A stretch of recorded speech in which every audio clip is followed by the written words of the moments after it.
Chapter 8.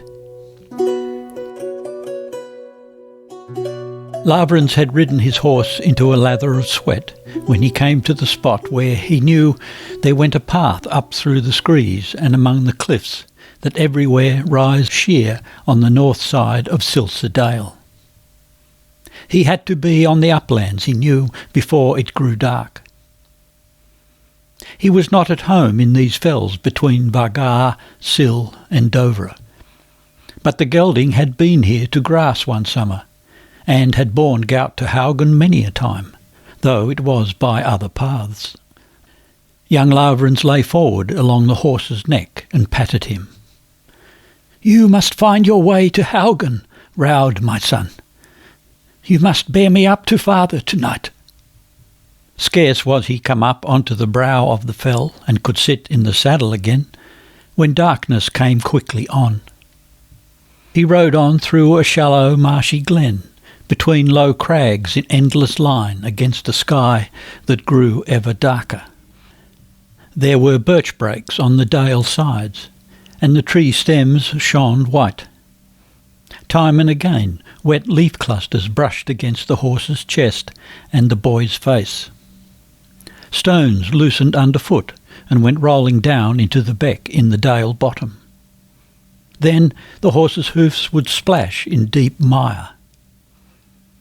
Rauden picked out his way in the dark, up and down the slopes, so that the gurgle of the beck now sounded near and loud, and now dwindled away. Once some beast yelped away in the night, but Lavrans didn't know what it was. And the sighing and the singing of the wind rose and fell. The child held his spear along the horse's neck, so that the point stood out between the beast's ears. It was the very haunt of bears, this dale. He wondered when it would end. Very softly he began to croon out into the dark, "Kyrie eleison, Christ eleison, Kyrie eleison, Christ eleison." Rauden splashed through a shallow place in a mountain stream. The star-strewn skies grew wider about him. The hilltops stood farther off against the gloom, and the wind sang with another note in the open spaces. The boy let the horse go where it would, and hummed all he could call to mind of the hymns he had learnt. He was riding now almost due south, he could see by the stars.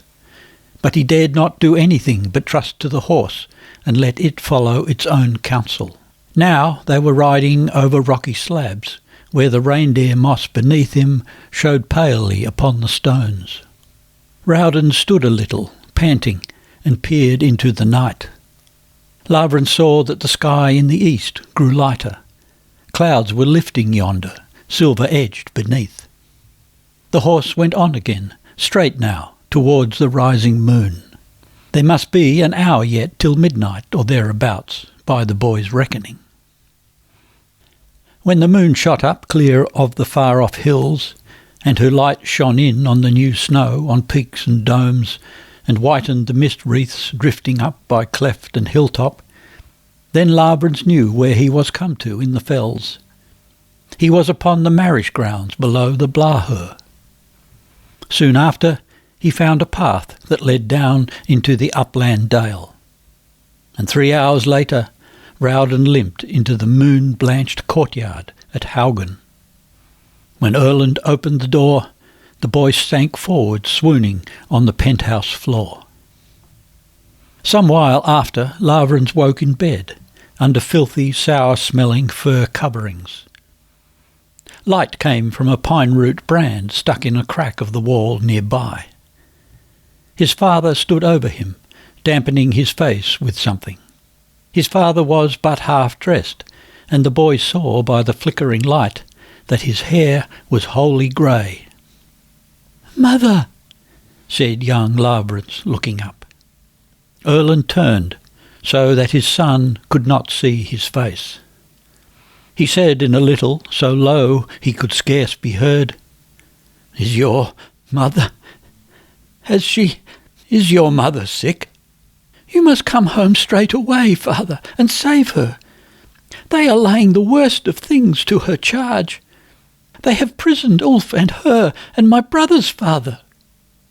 Erland felt the boy's hot face and hands. The fever had mounted again. "What is it you say?" But Lavrans sat up and told clearly enough of all that had happened at home the day before. His father listened in silence. But a little on in the boy's tale, he began to finish his dressing.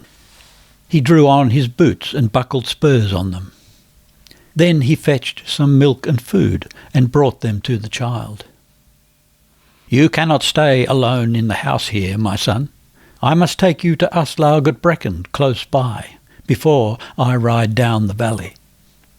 "Father!" Lavrans caught him by the arm. "No, I must go with you home." "You are sick, little son," said Erland, and never before in the boy's memory had he heard such a tender tone in his father's voice. "Nay, father, I have to go home with you to mother. I would go home to my mother." He wept now like a little child. "But Rowden is lame, my son." Erland took his son on his lap, but he could not stop the child's weeping. "And you are so weary. Well, he said at length, "Soten can probably bear us both." "You must remember, if you can," he said, when he had led the Castilian out, put Rowden in his place and cared for him, "to see that someone comes up here to look to your horse and my gear." "Will you stay at home now, father?" asked Lavrans joyfully. Erland gazed out before him. "I don't know, but I don't think I will ever come here again." "Should you not be better armed, father?" asked the boy again, for Erland, beside his sword, had taken only a small light axe, and he was making to leave the house. "Will you not take your shield, at least?" Erland looked at his shield. The ox hide was so scarred and torn that the red lion on the white field was all but blotted out. He laid it down again and spread the covering over it. "I am armed well enough to drive a herd of peasants from my manor," he said. They went out. He locked the house door, mounted his horse, and helped the boy up behind him. The sky clouded up more and more. When they were come a little down the hillside, where the woods grew thick, they rode in darkness. Erland saw that his son was so weary he could scarce keep himself from falling off, and at that he made Lavrans sit in front of him and put his arm about the lad, the young fair-haired boyish head against his breast. Lavrans was, of all the children, the most like his mother. Erland kissed the crown off his head as he drew the hood around it. "Did she sorrow much, your mother, when the little child died in summer?" he asked once, very low.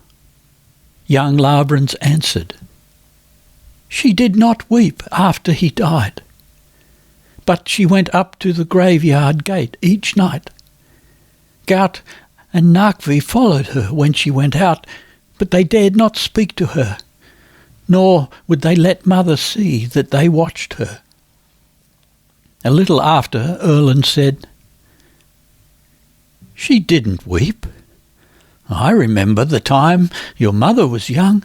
She wept as easily as the dew that drops from willow twigs by the beck. She was so mild and soft, Kristin, when she was amid those she thought wished her well. Afterward she had to learn to be harder, and most often, I think, that was my doing. Gunhild and Frida say that all the time our youngest brother lived, she wept every hour and every moment when she thought no one could see it. God help me, said Erland softly. How could I have been so stupid? They were riding now in the dale bottom, with the cold draught from the river at their backs. Erland wrapped his cloak about the boy as closely as he could. Lavrans, as he dozed and was near dropping off to sleep, noticed that his father's body smelt like a poor man's.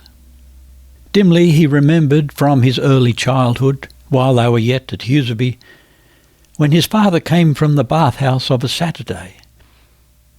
He was wont then to have some little balls that he held within his hand.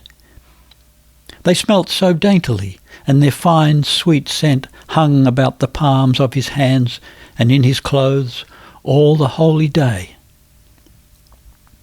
Erland rode at an even, quick pace.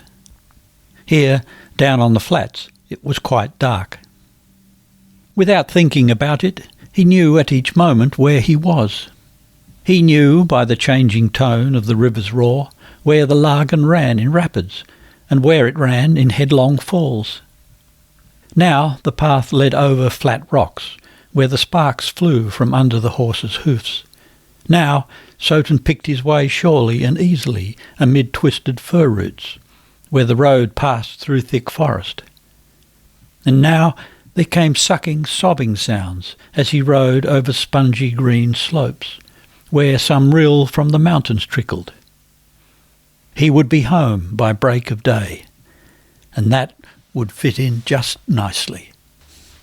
All the time there ran in his mind that far-away night of frost and pale blue moonlight when he had driven a sleigh down through this dale. Bjorn Gunnarsson sat behind, holding a dead woman in his arms. But the memory was faint and far off and unreal was all this that the child had just told him. This that they had said had happened down in the parish, and the crazy tales about Kristin. It was as though he could not get all of this into his head. When he got home, there would be time enough, probably, to think what he should do. Nothing was real, save the strain and the fear. Soon, now, he would meet Kristin. He had waited and watched for her so much, and never had he doubted that she would come at last, until he heard what name she had given the child. In the grey dawn, folk who had been hearing one of the Hamar priests say early Mass came out of the church. Those who came first saw Erland Nicolasen ride by towards his home and told the others. There was some uneasiness and much talk. Folk drew slowly down and stood in clusters where the way to Jorengard left the highway. Erland rode into the courtyard as the waning moon was sinking down between a cloud rim and the mountain crest, pale in the breaking day. Outside the steward's house stood a knot of folk, Jartrud's kinsfolk and her friends who had been with her for the night. And at the sound of hoof falls in the courtyard, the men who had been on guard in the room below the upper hall came out. Erland drew up his horse. He looked out over the farmers' heads and spoke loudly and scornfully.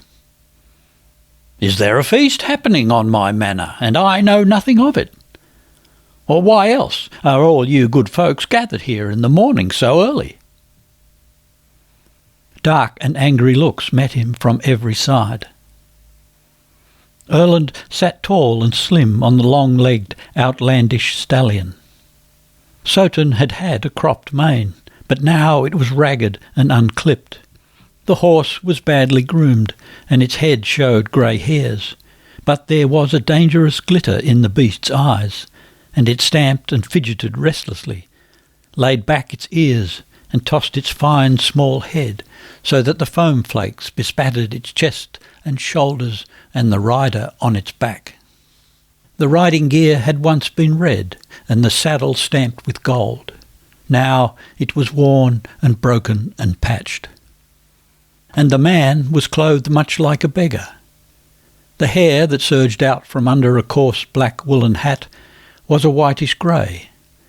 A grey stubble grew upon the pale, lined, big-nosed face. But he sat erect, and he smiled haughtily down at the crowd of peasants. He looked young, in spite of everything, and like a chieftain.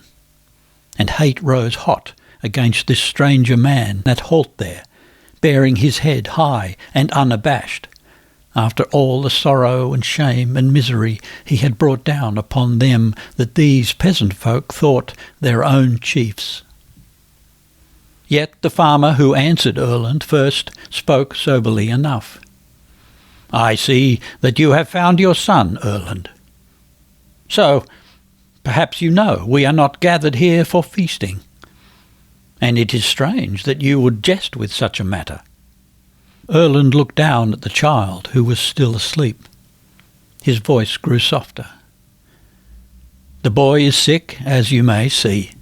The tidings he brought me from the parish here seemed so unbelievable, I thought he was speaking in fever wanderings.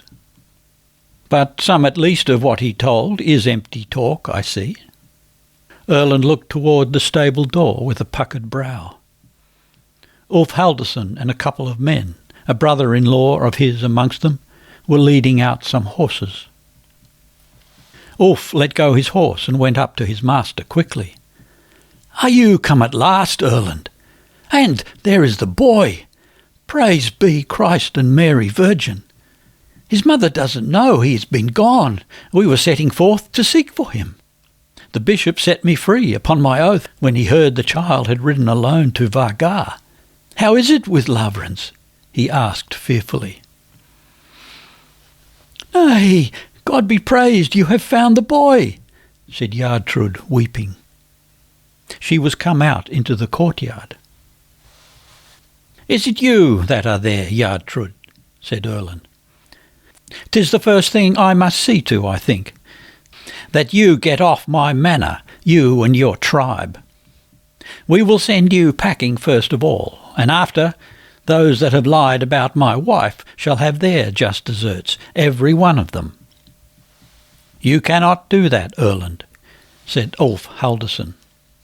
"I know that she and I have little mind to hold together, but she will not leave my house ere I have made over to her brothers all her goods, her dowry, and her extra gift and morning gift."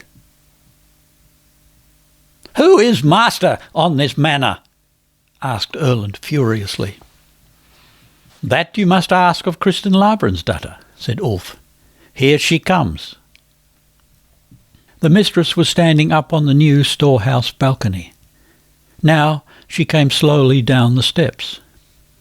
Unwittingly she drew her coif forward over her head.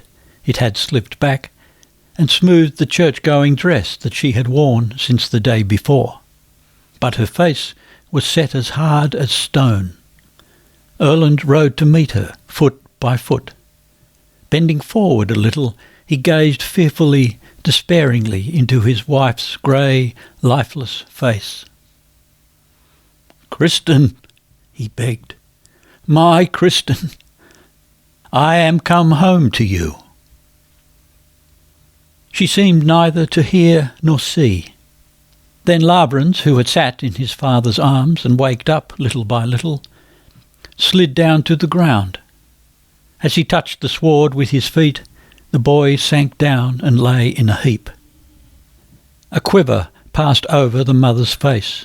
She bowed down and lifted the boy up in her arms, laid his head close against her neck, as though he had been a little child, but his long legs hung limply down in front of her. "Kristin, my dearest love," begged Erland desperately. "Oh, Kristin, I know it is all too late that I have come to you." Again a quiver ran across the woman's face. "It is not too late," she said in a low, hard voice. She gazed down at her son, lying swooning in her arms. "Our last child lies in the earth already, and now 'tis Lavrans. On Gout is the church's ban, and our other sons. We too still have much that can be laid in ruin, Erland." She turned away from him and began to cross the courtyard with the child. Erland rode after her, keeping by her side. "Kristin, Jesus, what shall I do for you? Kristin, don't you want me to stay with you here now?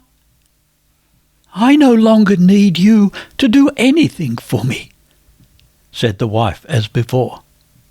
"Me you cannot help, whether you stay here or whether you throw yourself in the river." Erland's sons were now come out upon the balcony of the upper hall. Gout ran down now, sprang towards his mother, and would have stopped her. "Mother," he begged. Then she looked at him, and he stood still, helpless. Some peasants were standing by the foot of the hall stairs. "Make room, men," said the mistress, and would have passed with her burden. Soton tossed his head and danced restively. Erland wheeled him half around, and Colbein Johnson caught hold of the bridle. Kristin had not rightly seen what was afoot. Now she turned somewhat and said over her shoulder, "Let the horse go, Colbein. If he would ride forth, let him go." Colbein held the bridle tighter and answered, "Don't you understand, Kristin, that it is time the master stayed at home on the farm? You, at least, ought to understand it," he said to Erland. But Erland struck the other over the hand and drove the stallion forward so that the old man reeled.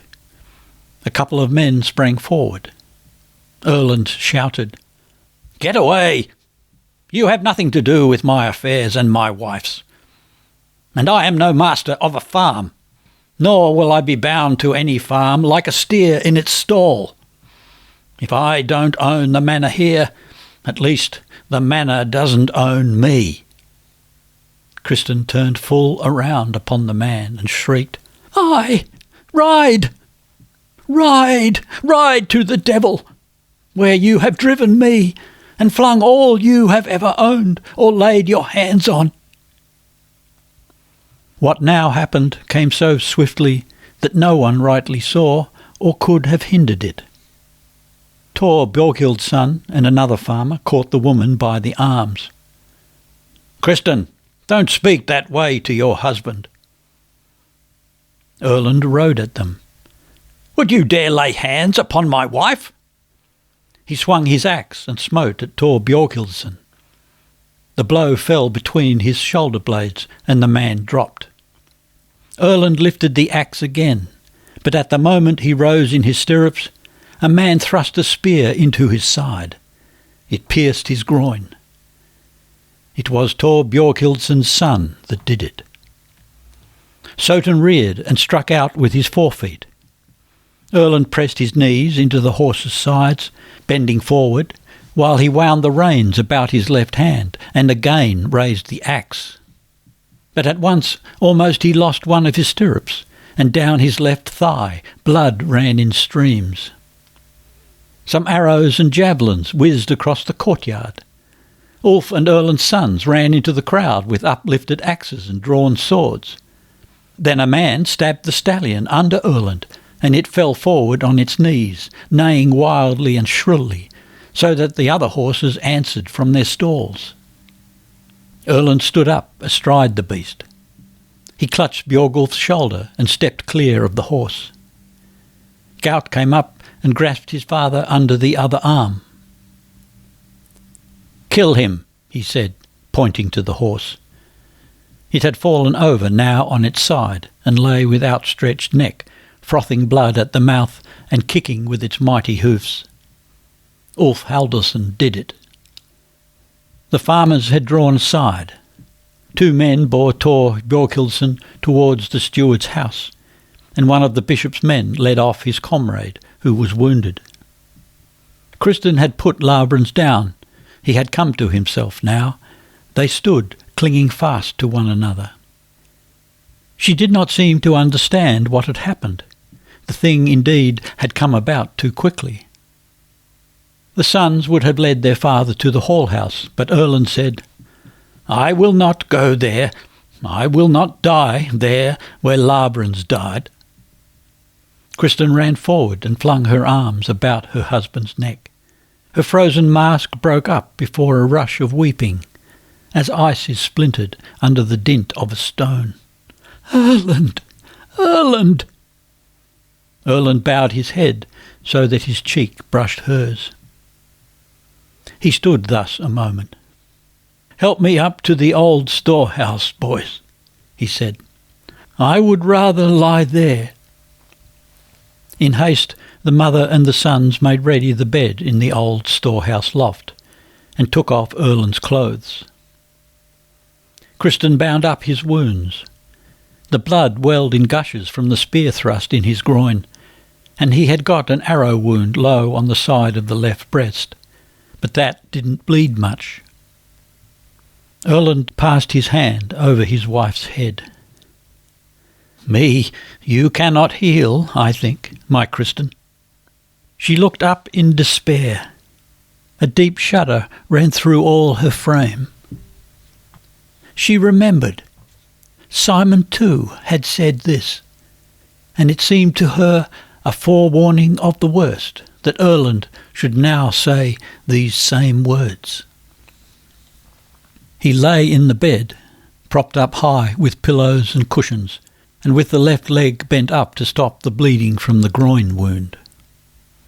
Kristin sat bending over him, and he took her hand. "Do you remember the first night we slept together in this bed, my sweet? I did not know then that you bore a secret sorrow, that I had caused you.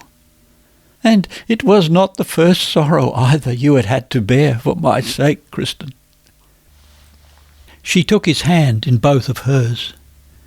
Its skin was cracked, and it was ingrained black about the narrow scored nails, and in the creases of each joint of the long fingers. Kristin lifted it to her breast and to her lips. Her tears streamed down upon it. "So hot your lips are," said Erlend in a low voice. "I waited, and I waited for you. I thought so long. At last I thought I would give way, that I would come down here to you. But then I heard. I thought when I heard that he was dead, it was too late for me to come to you." Kristin answered, sobbing, "I looked for you still, Erlend. I thought for sure some time you must come to the boy's grave." "You would scarce have greeted me then as your friend, I think," said Erlend. "And God knows you had no cause either." "So sweet and lovely as you were, my Kristin," he whispered, and closed his eyes. She sobbed low and piteously. "Now there is nothing left," said the man as before, "save that we try to forgive one another like Christian wedded folk. If you can." She bent down over him and kissed the white face. "You must not speak so much, my Erlend." "Rather, I must make haste and say what I have to say," answered the man. "Where is Narkby?" he asked uneasily. They answered that yestereve, when Narkby heard that his young brother had taken the road for Sundbu, he had ridden after as fast as horse could carry him. He would be clean beside himself for sure, since he had not found the child. Erlend sighed, and moved his hands restlessly on the coverlid. The 6 sons came forward to his bed. "By you, I have not done well, my sons," said their father. He coughed a strange, guarded cough. A bloody froth came oozing over his lips. Kristin wiped it away with her coif. Erland lay quiet a little. "You must forgive me for it now, if you think you can. Never forget, my boys, that your mother has striven for you each day of all the years she and I were together. There never was ill blood between us, but what I caused, by thinking too little on your welfare. But she loved you more than her own life." "We shall not forget," answered Gout, weeping, "that you, father, seemed to us all our days the most manful of men, and the foremost of chieftains. We were proud to be called your sons, no less when fortune forsook you than in your days of power." "You say that because you know no better," answered Erland. He laughed, a little broken, coughing laugh. "And don't give your mother the sorrow to see you follow in my footsteps. She has had enough affliction since we got together." The sons kissed their father on hand and cheek. Weeping, they went away and sat down by the wall. Gout put his arm about Munin and drew the child to him. The twins sat hand in hand. Erland laid his hand in Kristin's again.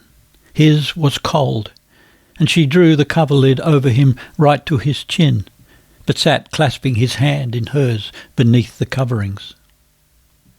"Erland," she said, weeping, "God have mercy on us. We must fetch a priest to you now." "Ah, yes," said Erland weakly. "Someone must ride up to Dovre and fetch Sira Guttorm, my parish priest." "He will not come in time," she said in dismay. "Yes," said Erland vehemently, "if God will be gracious to me. But I will not take the last office from this priest that spread lying tales about you." "Erland, for Jesus' sake, you must not talk so." Ulf Halderson stepped forward and leaned over the dying man. "Erland, I will ride to Dovre." "Do you remember, Ulf?" said Erland. His voice began now to grow weak and unclear. "The time we set forth from Hestnes, you and I?" He laughed a little. "Ah, yes. I promised then to stand by you all our days as your trusty kinsman.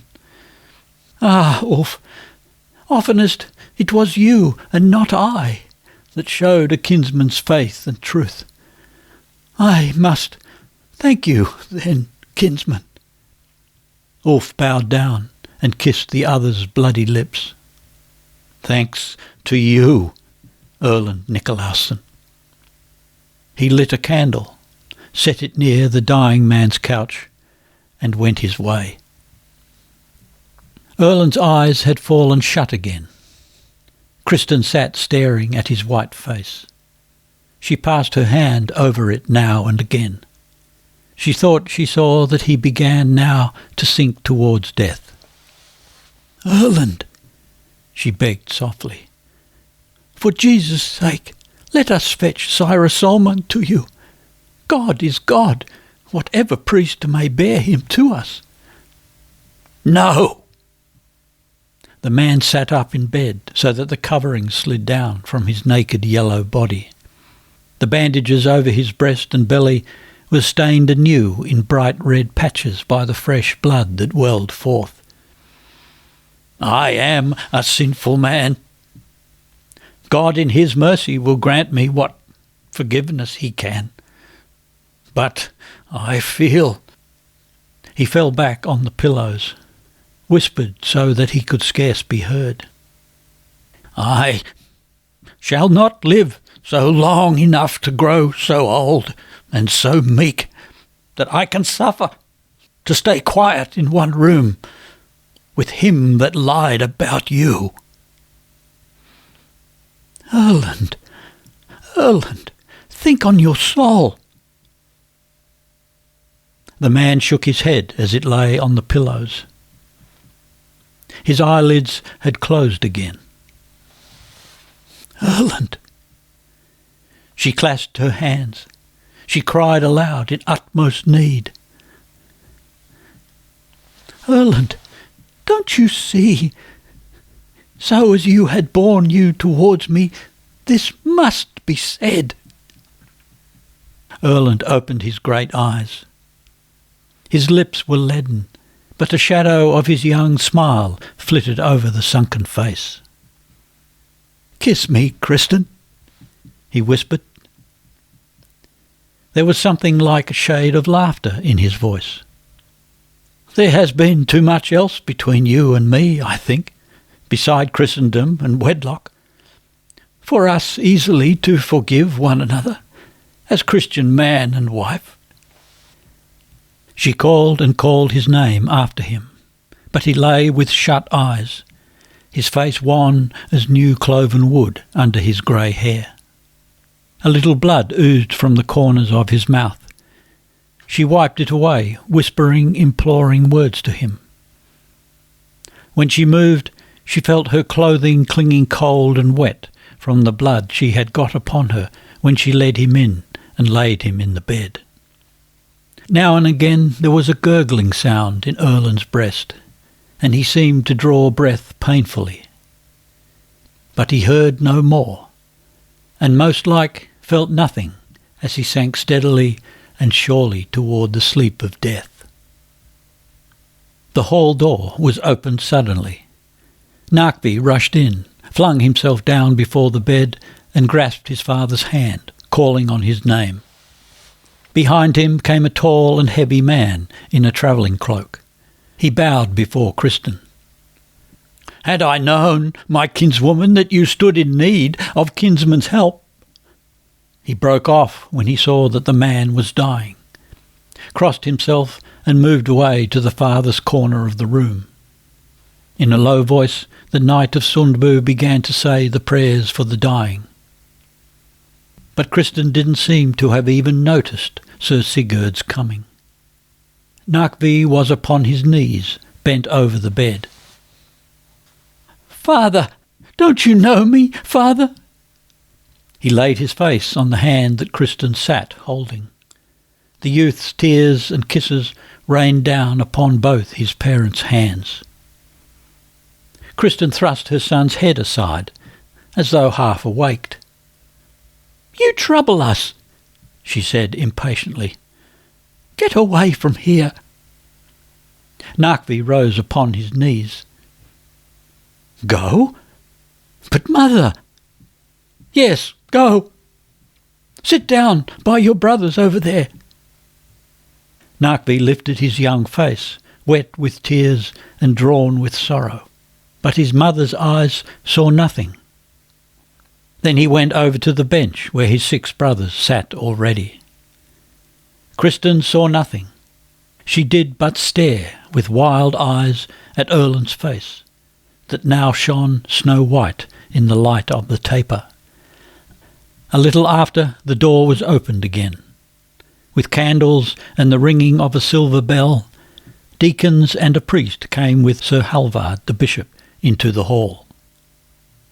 Ulf Haldarsson came in last. Erland's sons and Sir Sigurd rose and fell to their knees before the Lord's body.